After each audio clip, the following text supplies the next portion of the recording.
Amy le tenía mucho miedo a Dave Mahon. Ella siempre decía que se le erizaba la piel. 3 de los 5 detenidos estarían directamente involucrados en la muerte de Karina del Pozo. Pues se rumora ampliamente que todos son miembros de una secta ultra secreta llamada los Illuminati.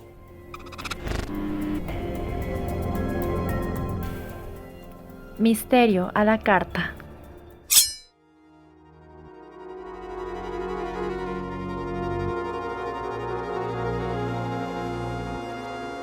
Buenas noches, queridos comensales. Bienvenidos al primer episodio de Misterio a la carta. Este es un podcast que explorará diferentes casos perturbadores y extraños que han sucedido en varias partes del mundo. Hoy han venido a sentarse conmigo para descubrir todo un universo que ignoraban.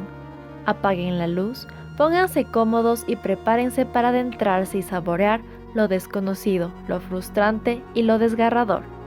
Disfruten a continuación su menú del día. La entrada. Hola amigos, soy Camila Pérez, una aficionada de lo perturbador, y decidí crear este espacio para contarles historias interesantes que he recopilado y que siempre me han llamado la atención. Y bueno, les cuento, la manera en la que manejaremos este podcast es la siguiente. Tendremos la entrada, que es esta, en la que nos familiarizaremos unos con otros, ya saben, nos tomamos un traguito, nos hacemos amiguis y charlamos un rato de la vida. Después tenemos el segmento que se llama el plato principal, que es en realidad lo bueno de este programa, es el condumio, es para lo que vinieron. El plato principal será un caso central que trataremos a profundidad. Hoy, por ejemplo, veremos la desaparición de Amy Fitzpatrick, que es un caso que a mí me tiene loca desde hace más de 6 años, porque tiene tantas cosas tan extrañas que en verdad parece inventado, no parece que es de la vida real. Pero bueno, ya les contaré más adelante sobre eso. Y finalmente, de postre, tendremos teorías referentes a esta desaparición. Este segmento variará dependiendo del asunto. Si el caso está resuelto, pues en el postre les contaré cómo fue resuelto y toda esa información densa. Pero como Amy Fitzpatrick sigue sin ser hallada, pues veremos algunas opciones de lo que se cree que le ocurrió. Y bueno, antes de empezar con el caso, en vista de que vamos a hablar de una persona desaparecida, quería contarles que aquí en Ecuador no es necesario esperar 24 horas para reportar a un desaparecido. A veces escuchamos en películas o incluso en casos de otros países que las autoridades les piden a los familiares o a los allegados de las víctimas que esperen 24 o 48 horas para ver si es que la persona aparece, porque capaz se fue voluntariamente o se escapó. Pero como les decía, eso aquí en Ecuador no es necesario. Si es que ya se sospecha que una persona está desaparecida, pues lo mejor es contactarse con la policía lo más rápido posible, porque de esa manera hay más probabilidad de encontrar a la persona con vida. Y antes de ir al segundo segmento, quería pedirles que sigan a Misterio a la Carta en Instagram y en Facebook, porque ahí tendremos mucha más información complementaria, fotos, videos, y también les daremos encuestas, preguntas, y ustedes podrán solicitar algún caso que les interese. Gracias a las redes sociales tenemos la oportunidad de generar una comunidad aquí, entonces les pido que se unan, y ahora sí vamos directo a lo interesante. El plato principal. Este, amigos, es el caso que a mí me hizo obsesionarme con los misterios, desaparecidos y todo lo que es crímenes en general.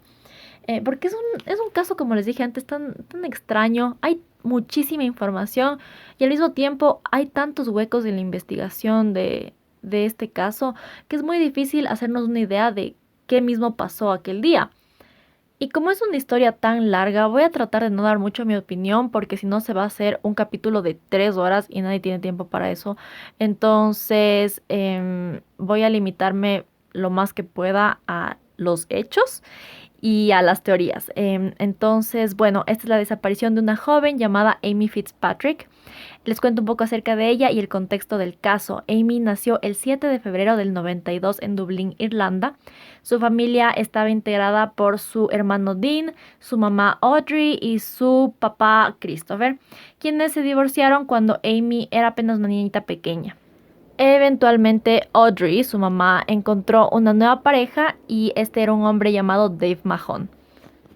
En el año 2004, Dave recibió una propuesta de trabajo en España y es por eso que la familia decidió armar sus maletas y empezar una nueva vida en Málaga.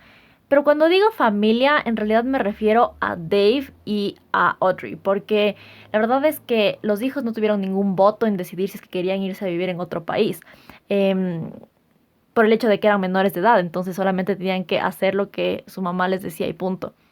Y digo esto porque Amy no quería dejar Irlanda, no estaba nada feliz con el cambio, lo rechazaba totalmente. Su vida estaba toda en Dublín, su papá estaba ahí, sus amigos del colegio y en general todo lo que para ella era familiar estaba en Irlanda. Y ya de por sí la adolescencia es una época caótica, un rato estás feliz, otro rato estás triste, otro rato estás cabreado y al mismo tiempo enamorado. Y que encima te digan, mañana nos mudamos a otro país donde hablan otro idioma y tienen una cultura totalmente diferente. Yo me imagino que eso para Amy debió haber sido un shock totalmente inesperado. Con justa razón, Amy no se acostumbró a vivir en España y en vista de que su madre no le dejaba volver a Irlanda, ella empezó a tener un comportamiento súper rebelde. Sus calificaciones estaban pésimo, no le importaba ya su educación. Y hubo un rato que ya incluso solo dejó de asistir al colegio del todo. Y yo creo que esto era un reflejo de lo mal que le estaba pasando en su casa. Sus amigos del colegio y los padres de sus amigos se preocupaban full por ella porque decían que se veía desnutrida, que parecía sucia, o sea, parecía una persona indigente, en verdad parecía una persona sin hogar. Y un dato interesante es que su tía ofreció a las autoridades después de que Amy desapareciera su diario. Y ahí se encontraban unas entradas muy tristes. Ella narraba que buscaba comida en los basureros, que no se había bañado por 2 años y cosas así bastante perturbadoras, que desde mi punto de vista eso podría apuntar a una negligencia parental. Pero su mamá siempre ha dicho que eso no era así, que siempre tenían comida y sitio para Amy en su casa, pero que ella como estaba tan enojada de tener que vivir en España, no quería saber nada de ellos, nada de nada, y por eso llevaba ese estilo de vida. Les dije que no iba a dar mucho mi opinión en este capítulo, pero sí quisiera añadir que a mí esto me parece extraño. O sea, si tienes unos padres responsables que se preocupan por ti, no te dejan solamente llevar una vida de vagabundo. Y yo entiendo que allá tienen otra cultura y que cada dinámica familiar es diferente, pero no sé, o sea, a mí me parece que si tus papás se preocupan por ti, no te van a dejar que vivas en la calle y que comas de los basureros. O sea, van a tratar de ayudarte y crear un ambiente en el que te sientas segura. Pero aparentemente esta no es la situación en la que estaba viviendo Amy. De hecho, me parece que su vida familiar era bastante tóxica. Capaz por eso es que ella no se sentía cómoda en su casa. Tenía una mala relación con su padrastro Dave. E incluso ella decía que el hombre hacía que se le erice la piel. Y es por eso que generalmente no pasaba tiempo ahí. Y a mí me parece interesante esta elección de palabras que ella usaba, que se le erice la piel. No sé si es que a ustedes les ha pasado, pero eso es un sentimiento bastante fuerte. O sea, no es como que, ay, me cae mal esta persona, se me eriza la piel. No, es como que sientes eso cuando la persona en verdad no es buena. Y por eso a mí este Dave me da pésima vibra, si le soy franquísima. Pero bueno, volvamos a la historia. Se dice que Amy dormía a menudo en casa de sus amigos, conocidos, y que incluso una vez durmió en un campo, en un jardín X ahí, porque en verdad prefería cualquier cosa a tener que volver a su casa. Y yo digo, ¿qué tan malo debe estar tu casa para que prefieras dormir en un campo al aire libre a tener que volver? O sea, nadie duerme en un jardín si es que no tiene que hacerlo. Y es por todo esto que Amy estaba viviendo que ella decidió pasar las festividades del fin de año de 2007 con la familia de su amiga Ashley. Ella vivía bastante cerca de su casa en una urbanización. Ambas estuvieron juntas el 31 cuidando al hermanito de Ashley y el día siguiente, el 1 de enero de 2008, decidieron todos salir a pasear. Incluso la mamá de Ashley estuvo con ellas durante todo el día. Y aproximadamente a las 10 de la noche fue cuando Amy decidió que ya era hora de regresar a su casa porque no había visto a su familia en un par de días y no les había deseado feliz año. Entonces ya era hora de regresar. Tristemente, esa fue la última vez que supieron algo de Amy. 2 días después, el 3 de enero, la mamá y el padrastro de Amy denunciaron a la policía la desaparición y ellos justificaron esta demora en denunciar con la excusa de que era normal para Amy no dormir en su casa y desaparecer por largos periodos de tiempo. Pero después de hablar con sus conocidos y amigos, se dieron cuenta que en realidad no estaba en ninguna parte y que algo le pudo haber pasado. Y sí, puede tener sentido porque en verdad Amy nunca estaba en su casa, pero la verdad es que no fueron ellos los que se dieron cuenta que Amy estaba desaparecida y ya les voy a contar un poquito más de eso adelante, pero yo en este punto dudo siquiera de que hayan llamado a sus amigos a preguntar si es que Amy estaba bien. A este punto tienen a la policía española y también a la irlandesa trabajando en el caso. La policía irlandesa tenía la hipótesis de que Amy se había ido voluntariamente, que se había largado, que no quería saber nada de nadie. Y obviamente tenían los antecedentes de que Amy no quería vivir en España, que detestaba estar ahí, que quería volver a Irlanda. Y aparte de eso, un carro de un vecino que Amy sabía utilizar sin autorización desapareció. Entonces tenían la idea de que posiblemente se cogió el carro y se fue. Pero esta pista no llegó a nada porque nunca encontraron el carro y fue una pista que en verdad no sirvió de nada.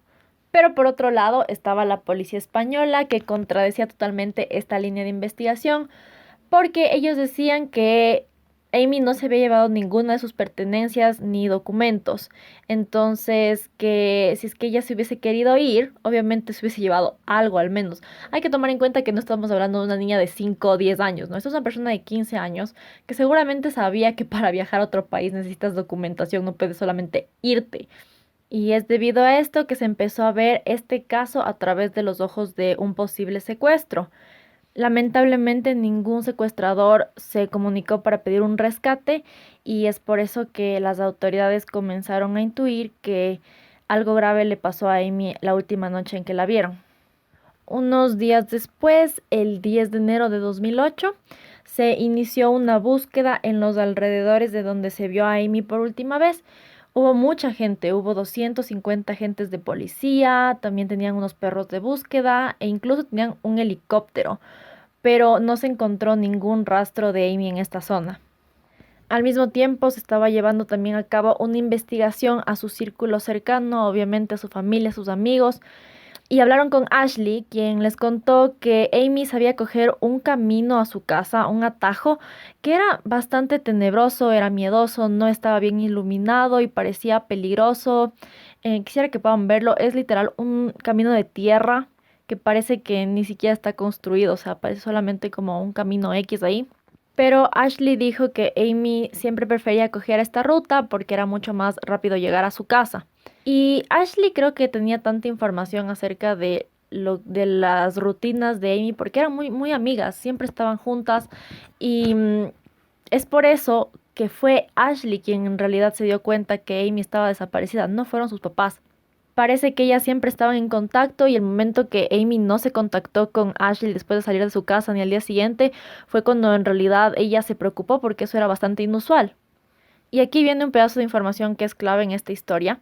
Amy tenía 2 teléfonos, uno con una tarjeta irlandesa que solo tenía, por si acaso, tenía ahí números guardados, contactos de conocidos, de familiares y tal. Y tenía otro teléfono que usaba para comunicarse dentro de España. Bueno, aparentemente algo le pasó a ese teléfono español. Se había roto, se había dañado, algo de eso. Entonces solo llevaba consigo el teléfono rosado irlandés a todo lado. Lo llevaba todo el tiempo. Esta información, como les dije, es clave porque la policía fue a registrar la casa de Audrey y de Dave para ver si encontraban alguna pista que les diga el paradero de Amy y, oh casualidad, en la casa encontraron el celular rosado Nokia. Esto llamó la atención porque la mamá de Ashley y Ashley están 100% seguras de que Amy tenía el teléfono el día que desapareció. Y es sospechoso de que de la nada apareció en la casa de Audrey y de Dave cuando ellos dijeron que Amy nunca volvió a su casa, que nunca estuvo ahí de vuelta. Honestamente, yo no veo una razón por la cual Ashley y su mamá Debbie mentirían acerca de esta información. Desde mi parecer, eran las únicas personas que se preocupaban de Amy ahí en España. Y hay que recalcar que Amy no estuvo con estas personas 5 minutitos, para que capaz no se dieron cuenta si es que era el teléfono o no, no. Estuvo con ellas 2 días enteros. Entonces, obviamente, ellas están muy seguras que tenía el teléfono rosado esos días. Y Pam, de la nada aparece en su casa el teléfono, cuando se supone que nunca regresó. No sé, a mí eso me huele a gato encerrado, no sé ustedes. Y obviamente a la policía también le olía a gato encerrado y es por eso que a partir de aquí empezaron a sospechar que tal vez Amy sí volvió a su casa y fue ahí donde algo malo le pasó. Registraron toda la propiedad, pero a la final no encontraron absolutamente nada que pudiera inculpar a su familia. Hay un dato importante y es que la noche que desapareció Amy le pidió a Debbie, la mamá de Ashley, que le preste por favor su teléfono porque el de ella estaba dañado, como les mencioné antes, y necesitaba hacer una llamada. Según algunas fuentes se dice que llamó a su mamá, pero Audrey dice que eso no pasó, que ya nunca se contactó con Amy esa noche. Y en realidad no se conoce con quién habló esa noche, capaz sí fue con su madre y ella está mintiendo, pero en realidad no podemos estar seguros. Y personalmente yo creo que este dato es clave para saber qué le pasó a Amy. Esta persona con la que habló posiblemente fue la última persona que se comunicó con ella. Entonces yo creo que podría saber algo acerca de la desaparición de Amy. Y así como este hueco en la investigación, hay muchas otras cosas que no se conoce del caso. No se sabe qué había en el celular rosado de Amy, qué se encontró en la casa de Dave y Audrey. Supongo que varios de estos datos no se ha revelado al público por temas de confidencialidad de parte de la policía. La verdad es que no estoy segura, no pretendo saber nada de ese aspecto porque no tengo idea, la verdad. Pero lo que sí me llama la atención es que las notas de los medios en este caso son bastante repetitivas, no se indaga a profundidad y es muy frustrante para uno como audiencia que quiere conocer y se topa con tanta información inconsistente. Un medio dice que tal cosa pasó esta fecha y otro dice que no, que en realidad este acontecimiento pasó esta otra fecha. Entonces te quedas en las mismas, no sabes qué pasó, qué no pasó y se pierde mucha credibilidad en los medios de comunicación con respecto a la cobertura de este caso. Por eso creo que me ha costado tanto investigar y formar una línea de tiempo adecuada de este caso. Y por otro lado, algo que sí tomé en cuenta es que hay un kilo de información del antes, del contexto, de cómo era su vida, cómo era su familia, qué le pasaba a Amy. También hay un montón de información del después. Y ya les voy a contar porque eso sí que está demente también. Pero de el asunto central, que es la desaparición, de la investigación, hay tantas cosas que faltan. Hay tanta información que solo no existe. Entonces es difícil en realidad hacerse una idea de qué le pasó a Amy si es que no tenemos todas las piezas en orden. Ni siquiera tenemos las piezas. Peor en orden, o sea, es un desastre. Y esta es solo una precisión mía, pero yo creo que esto sucedió, este desorden, este caos en la investigación, es porque estaba la policía española y la irlandesa trabajando al mismo tiempo y no se ponían de acuerdo. Entonces yo creo que eso es un indicio de por qué había tantas cosas que no cuadraban en este caso, en esta línea de investigación. Pero obviamente de eso no puedo estar segura, solo es lo que yo creo. Así que sigamos con la historia. Bueno, pasó el tiempo y todavía no existía ningún tipo de pista sólida con respecto a Amy. Y eventualmente su papá compartió una vivencia que Amy le había contado y esto dejó a la policía y a la gente súper preocupados. Él dijo que Amy le tenía muchísimo miedo a Dave. No era solo que le caía mal. ¿Se acuerdan cuando les dije que cuando dices que alguien hace que se te erice la piel? No es como que, ay, me cae malito, no, es una sensación penetrante, es algo fuerte. Y evidentemente Amy tenía sus razones para sentir eso. Aparentemente hubo un incidente con Dave. A continuación escucharán una versión traducida de una entrevista que le hizo el equipo de investigación de La Sexta al papá de Amy, Christopher Fitzpatrick. Amy me contó una vez por teléfono que Dave y un amigo suyo intentaron entrar en el baño golpeando la puerta con un martillo, estando ella dentro en ropa interior. Yo asumo que después de eso la pobrecita debe haber estado aterrorizada. Pero bueno, la cuestión es que esta información generó que se ponga mucha más sospecha sobre Dave en este caso, en este asunto, porque esto es una situación bastante grave que vivió Amy. Pero pasó el tiempo y todavía no se encontraba ninguna pista para inculpar a nadie, ni a Dave ni a ninguna otra persona. Pasaron los meses y llegó agosto, 8 meses después de la desaparición de Amy, cabe recalcar, y la casa del abogado de los Fitzpatrick, quien llevaba este caso, fue atracada y se robaron solamente 2 pequeñas cosas. Una laptop que tenía todas las pruebas, teorías policiales, información confidencial acerca del caso de Amy, y el celular rosado Nokia que ella siempre llevaba a todo lado. Hay que resaltar que este era un hombre de dinero, o sea, no era un X hijo de vecina, era un tipo que vivía con lujos, amigos, o sea, no era una casa X ahí en un sitio random, era un sitio lujoso. Y, oh sorpresa, se entran a robar y solo agarran 2 cositas y referentes al caso de Amy. No sé ustedes, pero a mí me parece súper sospechoso. Nunca sonó la alarma y el abogado se demoró algunos días en reportar el robo. Entonces ahí también hay gato encerrado. Ya hay 2 gatos encerrados en esta situación y no me gusta, no me gusta. El tiempo siguió pasando y 2 años después, en el 2010, Dean, el hermano de Amy, decidió volver a Irlanda para vivir con su papá. Y en el 2012, Audrey y Dave también regresaron a su país natal porque en los negocios no les estaba yendo nada bien y aparte se habían gastado todos sus ahorros en tratar de encontrar a Amy.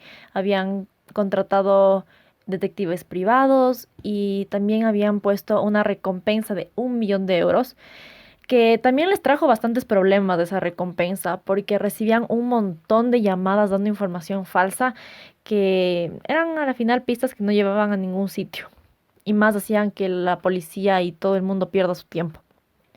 Por un tiempo hubo la teoría de que Amy había sido asesinada por un famoso sicario irlandés, bueno, sicario mafioso irlandés, algo así. Pero eso se comprobó que no era verdad porque el hombre no estaba en España en aquel tiempo. Y por otro lado, también recibieron llamadas de gente que decía que sabía dónde estaba Amy. Una persona que decían que tenía acento africano llamó a decir que sabía que Amy había sido secuestrada y que estaba en Madrid, pero que la policía no sabía.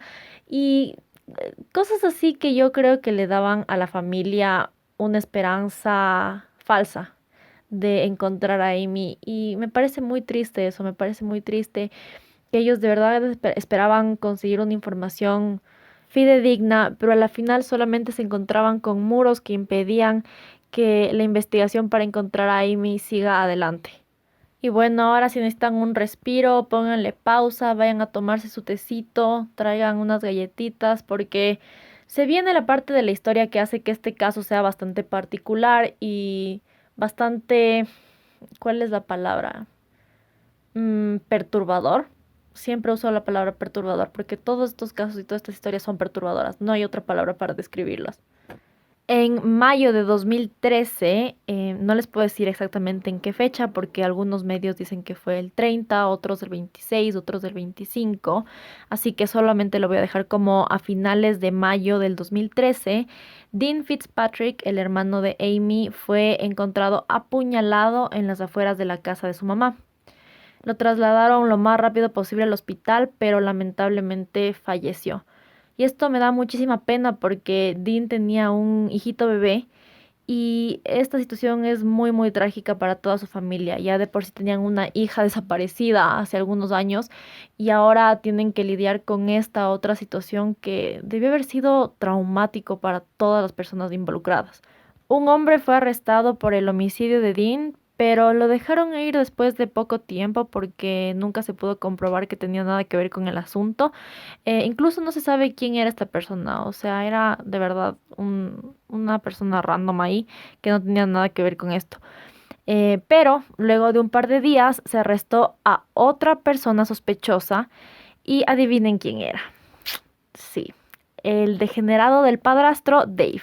Así como lo escuchan, o sea, siempre supe que era un raro y esto lo confirma obviamente. Y si ya pensaban que esta historia estaba rara, ahora se pone aún peor. Resulta que días antes del asesinato de Dean, él y su padrastro estaban en el gimnasio y Dean cogió una botella de agua que Dave había dejado ahí. Y por alguna extraña razón, esto a Dave lo demenció, pero así otro nivel.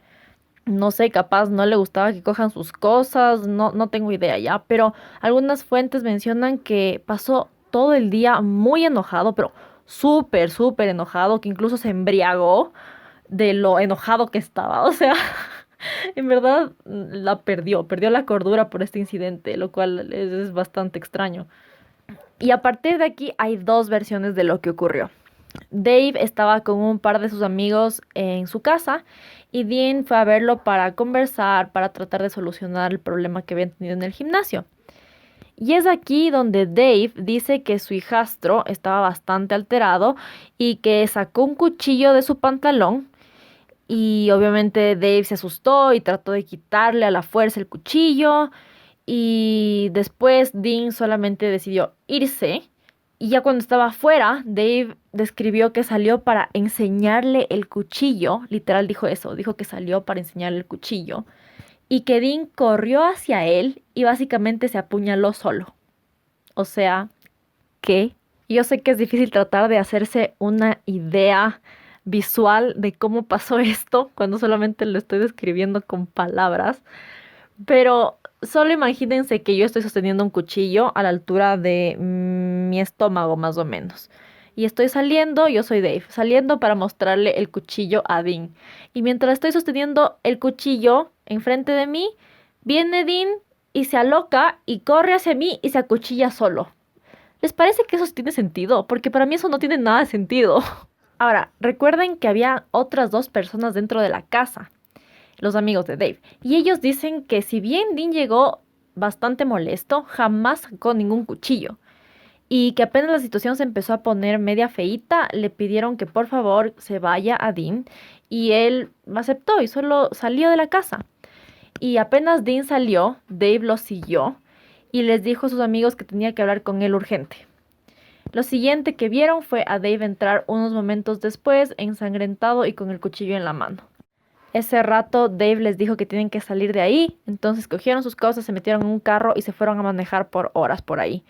Y luego le dejaron en la casa de sus papás.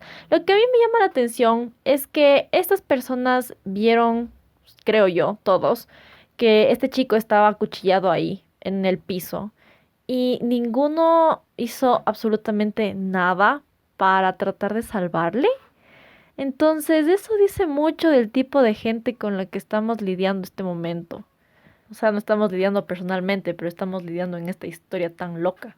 Bueno, por suerte, este hombrecito fue arrestado por el asesinato de Dean, pero él siempre mantuvo la historia de que por poco Dean se apuñaló solo, que él solo estaba sosteniendo el cuchillo y que Dean corrió hacia él, lo cual, como les dije, me parece ilógico y totalmente increíble. Pero bueno, a la final no se podía comprobar ninguna versión, entonces Dave fue condenado por acuchillar a Dean, mas no por matarlo, lo que obviamente implica una sentencia más corta que consistió en solamente 7 años de prisión. Ay, amigos, es que esta historia sí que me altera bastante. ¿Cómo? Imagínense, solo 7 años por matar al hijastro. 7 años. O sea, ¿qué? Pero bueno, ya, solo continuemos. Durante este proceso, la gente pensaba que la mamá de los hermanos Fitzpatrick, esta señora Audrey, iba a estar devastada y obviamente dejaría a este señor Dave. Pero eso no ocurrió. Ella siempre lo apoyó. Siempre le creyó que lo que ocurrió con Dean fue un accidente, que fue en defensa propia y toda esa vaina. Y a mí me parece que eso es una traición de esta señora a sus hijos, honestamente. Lo peor es que unos meses después de que a este señor lo condenaron a prisión, se casaron. O sea, mataste a mi hijo, no importa, casémonos. ¿Quién le hace eso? O sea, en verdad, ¿quién hace eso? Díganme ustedes qué clase de mamá se casa con el tipo que mató a su hijo, porque yo no entiendo. Esta historia ya me altera, ya me río mejor para no llorar, porque no entiendo cómo pasan estas cosas en el mundo, no entiendo. Un tiempito después de estos acontecimientos salió el papá de Amy y dijo que unos días antes de que su hijo muriera le contó que tenía información crucial para resolver la desaparición de su hermana y encontrar al o los responsables, y que pronto compartiría esos datos con la policía. Y adivinen qué, ¡pam! Unos días después, muerto. ¿Qué motivo tenía Dave Mahon para acabar con la vida de su hijo? Tal vez Dean sabía algo que Dave Mahon no quería que revelara, no lo sé. ¿Algo relacionado con la desaparición de Amy? Sí, es una posibilidad. Esas son las palabras de Christopher Fitzpatrick en la misma entrevista realizada por La Sexta.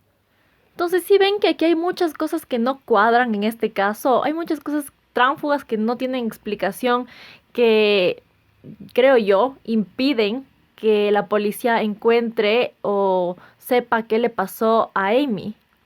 Han pasado ya 12 años desde la desaparición de esta chiquilla Amy y no se conoce más sobre el caso. No hay nuevas pistas ni nada por el estilo. El caso sigue abierto, pero nadie la está buscando activamente porque no hay nuevos indicios, no hay absolutamente nada de dónde agarrarse para continuar. Audrey está segura que su hija ya no está con vida y lo único que ella en realidad busca ahorita es tener un acta de defunción para poder seguir adelante. Esta señora ha desarrollado un montón de problemas mentales a partir de estas situaciones que le ha tocado vivir. Tiene ataques de pánico constantemente. Ni siquiera pudo asistir al entierro de su hijo Dean porque los ataques de pánico no le permitían. Y la verdad es que creo que perder a 2 hijos debe ser una cosa terrible, o sea, lo peor que te puede pasar. Igual para el padre de Amy debe ser muy muy duro. Él sigue buscándola, no se ha dado por vencido. Él junto con su hermana, o sea, la tía de Amy, siguen tratando de difundir la historia para capaz encontrar a alguien que sepa algo, así sea un mínimo de información que ayude a resolver este caso. Hasta aquí es toda la información de la historia de Amy Fitzpatrick y a continuación vamos a ir al tercer y último segmento, que es el postre, en donde les hablaré más de las teorías que hay alrededor de este caso y qué es lo que cree la gente que le ocurrió a Amy aquella noche. El postre. Y bueno, ahora que ya están al tanto de todos los detalles, podemos ir directo al postre y les contaré, como les dije, algunas teorías que existen con respecto a lo que posiblemente le ocurrió a Amy esa noche del 1 de enero de 2008. La primera teoría que existe es que, como decía la policía irlandesa, Amy se escapó y posiblemente sigue viviendo en España.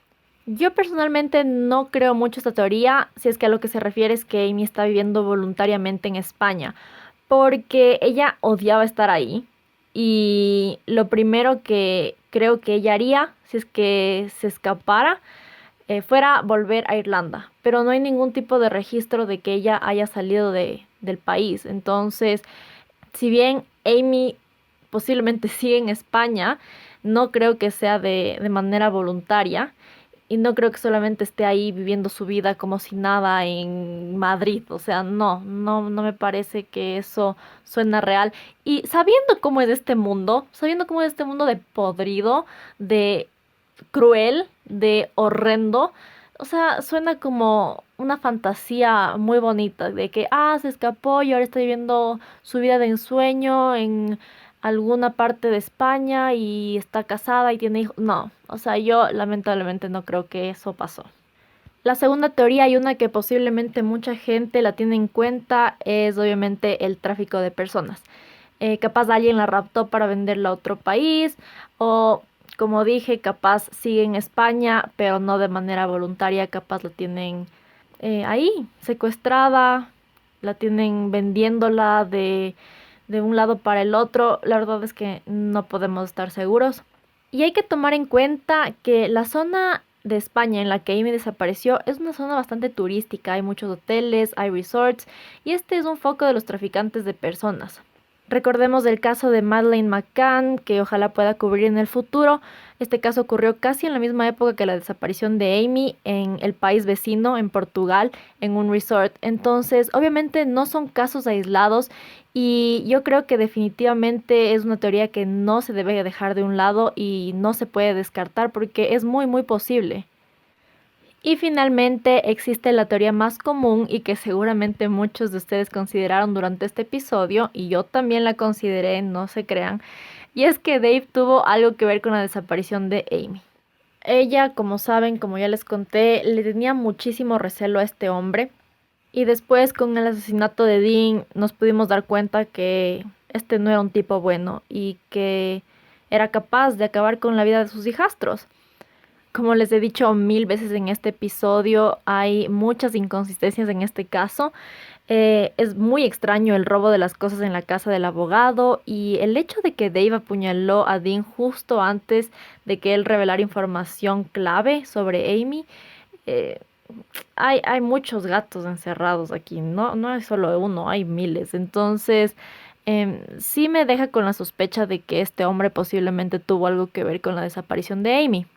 Una teoría interesante que leí en internet decía que posiblemente Dave le hizo algo a Amy, capaz la mató esa noche cuando ella regresó y posiblemente Dean presenció lo que sea que le pasó a Amy y Dave lo amenazó y por eso nunca dijo nada al respecto. Pero los años pasaron, capaz se sintió culpable y decidió decir la verdad a la policía. Incluso puede ser que Dean se robó la botella del gimnasio de Dave para obtener ADN y así tratar de comprobar algo que él sabía. Y a mí me parece que esto tiene todo el sentido. O sea, de alguna manera con esta teoría todo se compagina y hace que la desaparición de Amy no esté tan en el aire. De alguna manera esto hace que todo lo que le ocurrió a Amy tenga sentido. Y las cosas que capaz nos parecían extrañas tengan su razón de ser. Y bueno, creo que hemos llegado al final de este primer episodio. Espero que les haya parecido interesante. Yo sé que posiblemente este capítulo sea un poco pesado de escuchar porque hay muchísima información. Pero a mí me parece una historia fascinante. O sea, es muy triste. Es estresante, frustrante, porque no tenemos una conclusión que nos dé algún tipo de esperanza o que nos diga qué pasó en realidad, pero al mismo tiempo nos llena de intriga y de esa necesidad de querer saber más, de querer investigar acerca de estos casos, de conocer sobre realidades diferentes y de empaparnos de información que, si bien no nos afecta directamente en este momento, podría llegarnos a afectar. Creo que de algún modo, sabiendo que estas cosas pasan, podemos abrir los ojos y tener más cuidado en nuestro día a día. Y bueno amigos, terminamos este capítulo con un aire un poco sombrío. Espero que les haya gustado la historia, que les haya parecido interesante. Mi nombre es Camila Pérez y nos vemos la próxima semana con un menú totalmente renovado que seguramente nos dará mal el estómago porque eso es lo que pasa con estas historias. Y antes de terminar, quería dar un agradecimiento especial a mi amiga Cintia porque me ayudó con el nombre del programa y también con muchas ideas más para que este espacio pueda ser posible. Y finalmente otro agradecimiento a mis amigos Andy Calero y Nikita Benalcázar que me prestaron sus voces para las cortinas del programa, y también quiero agradecerles a todos ustedes por escuchar. Cuídense, protéjanse, protejan a sus hijos si es que tienen, porque son los más vulnerables. Y nos vemos pronto. Ha sido un gusto compartir con ustedes en esta velada y les deseo una muy buena semana. Nos vemos el próximo sábado aquí en Misterio a la Carta.